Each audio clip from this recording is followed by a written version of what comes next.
Hello, everybody, and welcome to the Trading with Ashley show. We have our Wall Street bull here. We need to tell our bull, bring us some luck this week. It can be tough when you are seeing red and drawdown in your portfolio. But I do want to share with all of you that are seeing the red and it makes you nervous. If you're in quality companies that are profitable companies, or even if you're in some speculative companies, but they have a bright future in front of them, there is no reason why these companies, these stocks can't turn around and become green even by the end of this year. And so I know it's tough, and I know if you're a newer trader as well, it makes you super nervous. But this is where all of the planning comes in place. So if you have money on the side, it's your time to shine. This is your time to start selling puts. When IV is spiked, you're getting more premium for selling puts, and then you go really a lot lower, and you're going to see some of the stocks I'm going to go over with you today. They're at a really good value for where we are in their price life cycle. And I think you'll be pleased with some of the potential trades you can take.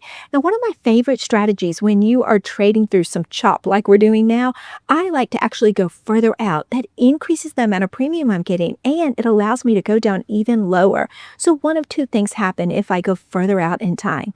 Either the stock turns around and heads back up. If that's the case, then I can usually get out of these sold put positions by buying back the put and releasing those funds that are being held for the trade. That allows me to take a safer trade further out. But what if the opposite happens? What if we do see further drawdown?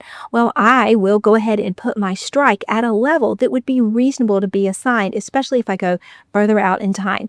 That way, if the worst happens and we pull back further, well, at least I am getting assigned at a fair price for where we are in the price life cycle of the stock. So that's one of my favorite strategies. Another thing that you can do is, let's say you have a position and you put the shares and it just won't cooperate. It just won't go back up and allow you an opportunity to sell covered calls.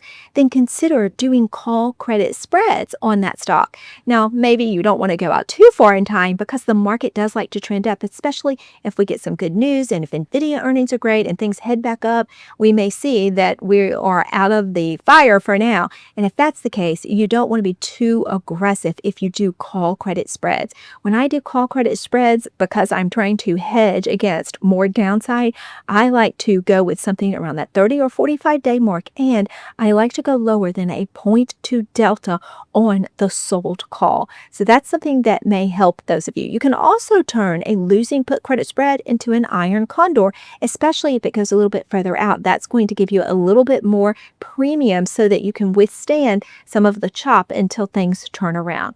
Or you could just cut your losses and get out of the put credit spread, wait for the dust to settle, and then go back in when you feel like whatever stock you're trading has found a bottom, or just pivot to another stock completely. There's nothing wrong with doing that. But I think you're going to like some of the trades that I have picked out for you today. We're going to look at some very popular stocks. We're going to look at Robinhood. We're going to look at NVIDIA. Now, they do have earnings this week, and a lot will hinge on that. We are also going to look at Palantir. It's at a really interesting level. We are also going to take a look at SoFi. And then we're going to look at the Qs in general. We're going to look at some potential levels of support and some trades that you may want to consider if you're going further out. So I think this will be full of information that can help those of you that do have a little money on the side and you do want to create some premium through this consolidation period that we're in, through some of this chop that we're seeing right now. I don't know what the market will do, but I do know how to navigate the market up, down, or sideways to help make a little bit of money while we wait for it to head back up. All right, let's go jump into the computer and let me see how I can help you get ready for this week's trading. First, we're going to take a look at the Fear and Greed Index. This gives you a snapshot of the mood of the market, and there's extreme fear out there. And ironically, when things are in extreme fear, that's usually the best time to actually deploy cash. Now, we haven't seen the bottom of extreme fear. There could be more of that this week. So if you do have that money to the side, this is the time where you start to establish your position in quality companies longer term. If you do this every time there is extreme fear in the market, you usually can do really well with your long-term portfolios. Let's look at the NASDAQ as a whole. Well, if you look on the 3-month chart, you can see right now we're at 46 on the RSI. Now, when we're under 50, that means there are more sellers than buyers. So that is something to consider. Now, when this happens, I like to take cues from my Bollinger Bands to see when we might decide to turn around and head back up. Now, these bands can stretch, but typically when they pop outside of the band, then you usually see them head back up.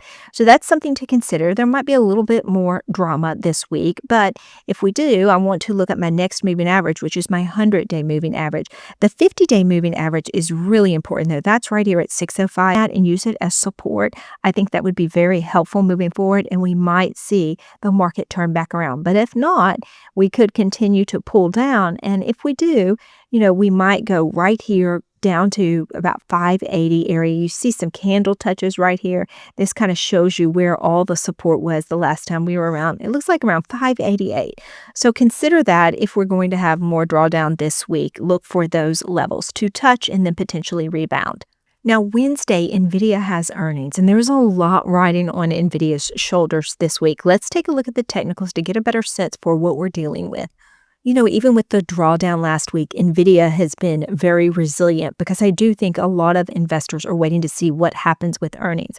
We're right here, close to 50 on the RSI, right there in the middle, and we are trading in the bottom part of the Bollinger Band right now, which that's actually a better spot when you're going into earnings, because if there are surprises to the upside, then that will usually help it push forward. But if we're already trading at the top going into earnings, even on good news, a lot of times a stock will just pull back. So it's really better to go into earnings a little bit beat up.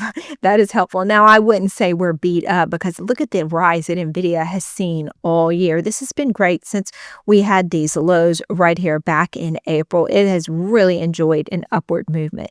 So let's see if we can stabilize here. We're going to go look at the expected move, but the trade that I'm going to give you, it's going to keep this 151 in mind, this 200-day moving average. This is a really important moving average when you're going further out in a trade, and this will help keep you safer if you consider this when you're taking the trade. The expected move on NVIDIA post-earnings is about $12.50 in either direction. So if we're looking at selling puts and we want to play this to our advantage, we're looking at something at around the 177 mark. Now let's see if we were going to be very bold and trade right after earnings, which I'm not recommending that, but you would want to look right here at 177. You will be paid $255 a share, so $255 to take this trade. But I want to go out a little bit further, and I want to keep that 151 in my mind for that 200-day moving average. Let's go see what kind of premium we could fetch if we take this trade going out a little bit further. Now, if we go to January of 2026, that puts us into next year. I like this 150 area. That 200-day moving average was right there about 151.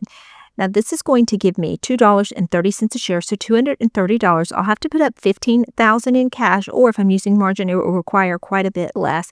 And let's look at our deltas. These are really safer deltas because this is 0.11.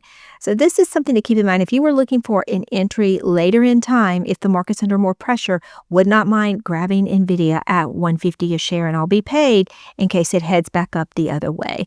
And look right here, you see this open interest, 57,000 in open interest. This is a very popular spot. I think everyone else is looking at the same thing I'm seeing with that 200-day moving average, because I know you don't feel like it could get there, but if the market's under extreme pressure, it definitely could get there. And so you want to keep yourself a little bit safe from early assignment, or if you are assigned, even in the future, that you're getting at what's considered a great discount from today's pricing. Next, let's take a look at Robinhood. Robinhood has been beat up quite a bit lately, and I think it has a lot to do with Bitcoin pulling down. There is a correlation between Robinhood and Bitcoin, and also the market in general. And so one thing that traders need to consider is once the storm passes and everyone has a chance to see all the money that Robinhood is bringing in from the various income streams, I think they will see that they are getting it at a really fair price. So right now we are at the bottom of the Bollinger Band. We're actually outside of the Bollinger Band. We're at 41 on the RSI. Could go down to 30, it could go down even lower, but we are getting it at a very fair price for this point in its price life cycle. Now, there is this little gap right down here. I see it right here at 106, so you might want to consider that if we go further out in time. Also, 100 is an important psychological number for Robinhood, so let's consider that as we are going out further in time to sell a put. I really like this trade setup right here. If we go to January of 2026, and let's stick with this $100 strike right here, this is going to pay $4.59 a share. So you're getting over $450 to put up $10,000 to take this trade. Now let's take a look at our deltas. Our deltas are a little bit more aggressive. They're not at 0.2 though, so there is less than a 20% chance that we'll end up here. And again, if you were to get Robinhood at $100 based on everything you know, you might be really comfortable with that at this point. It looks like our open interest is doing really good at this level. It's 12,000, which far supersedes everything around it. So that's very telling. And you just know that this is an important psychological level. So I really do like this trade. I will more than likely be making this trade within my community this week. Next up is Palantir, and if you didn't see the numbers on the chart, you might say that Palantir and Robinhood are almost identical in the way that they are trading on the chart, very similar as to where they're trading within their bands. So if you look at this, you can consider the bottom of the band right here at around that 166 mark. So let's keep that in mind. Let's go down a little bit further for safety, though. Let's look at where our candle support is. Do you see right here? It looks like right there at about that 150 mark is an important level for Palantir. So my trade is going to look at 150 for Palantir going out further in time. Let's go see how much premium I can get.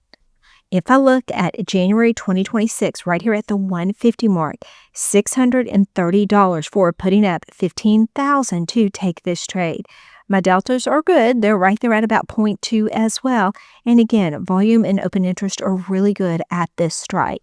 So right here, $630 for the taking if you put up $15,000 to go ahead and accept Palantir at $150 a share. And finally, let's take a look at SoFi. This will help those traders that don't have a lot of cash in their account, but they still want to get in on this game. Again, SoFi is trading at the bottom of its band. Its RSI is 46. There is some room to go down further, but I really like this $25 level. That also coincides with the 100-day moving average. Let's go out in time and take a look at something around this $25 level. Looking at that same date, January the 16th, 2026, if you look right here at the $25 level, you would have to put up $2,500 to take this trade, but you will be paid $190 in premium. Now, this will change depending on how the stock is trading on Monday. If it gets down closer to 25, then this $190 will become a higher amount, so you'll be paid even more to take that trade. Also, I like the volume and open interest. Look at this. It's got 15,000 there, but this is interesting too. Look right here at 27.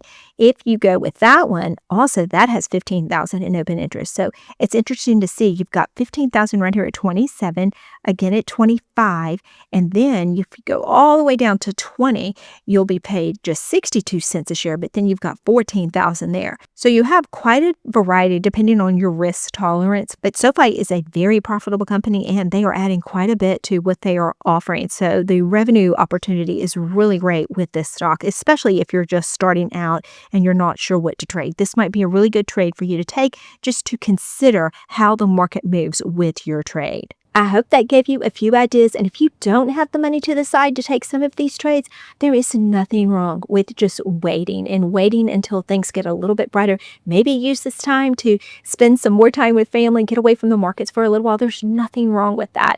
Even the best traders need to step away from all the drama for a little while, and then you can come at it with a fresher perspective. Remember, if you're with me, Trading with Ashley, there is a new trader left behind. Now, I want all of you to sign up for my email list. I send quite a few bits of information out that really has been very helpful to many of the traders that I've heard from. So I want to make sure you're on that email list. You can sign up for it below. And if you want to see another video that can help you when the markets turn south, that video is going to be right here.